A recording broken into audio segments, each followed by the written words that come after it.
Sports fans, Coach Harry here, Stevens Real Estate in Iron Mountain. Welcome to the 2-minute drill where we tackle all things real estate.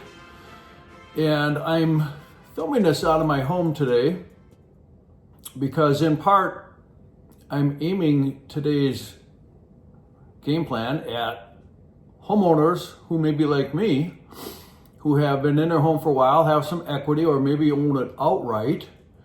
And I decided I'd shoot out of my house to try to talk to those people because I'm one of them.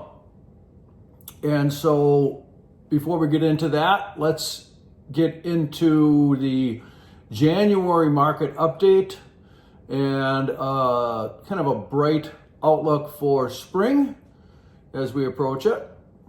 And let's get rolling. Market updates.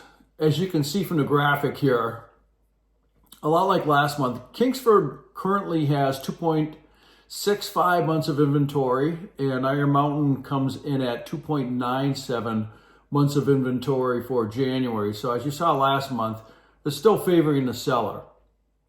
So let's talk generational trends, starting with the baby boomers, people that, are in their late 50s, middle 60s, and such. And they represent 52% of all sellers. And so, you may be a baby boomer that has, equity built up in their house, own it outright, and you have a nice low rate if you do have a mortgage on it. And you might think to yourself sometimes, why would I ever leave here? Why would I move when I almost own it, or I do own it, or I have, a very nice rate that's attractive, and I know where the rates are now compared to what I had. So I've had that conversation with myself, and the reason is because I can, right? Many people in our position don't need the square footage they have anymore, right? They're downsize ready, right? Kids have left.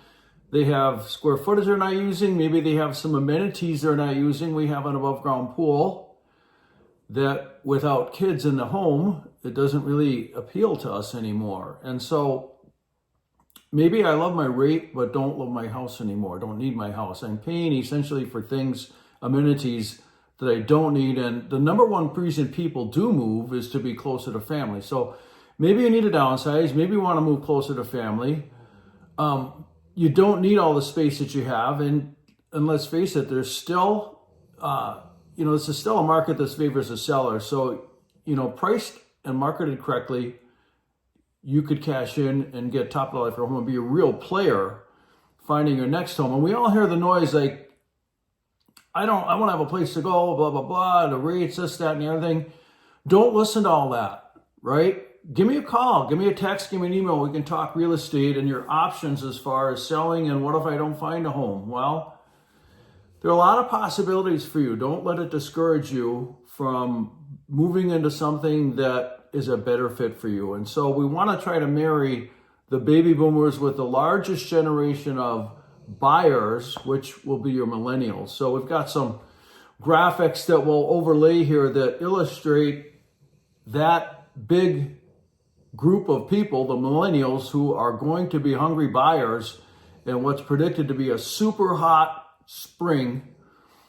And man, what an opportunity for you as a potential seller to get in the game with a hungry buyer from that generation of millennials who is ready to move and own and not rent anymore, or live, they lived with parents and they have a down payment now saved up and they're hungry to be out on their own now. So let's make that marriage happen between you as a seller, potential seller, and all those potential buyers that are out there. So you give me a shout, Coach Harry, Stevens Real Estate. This has been a 2-minute drill.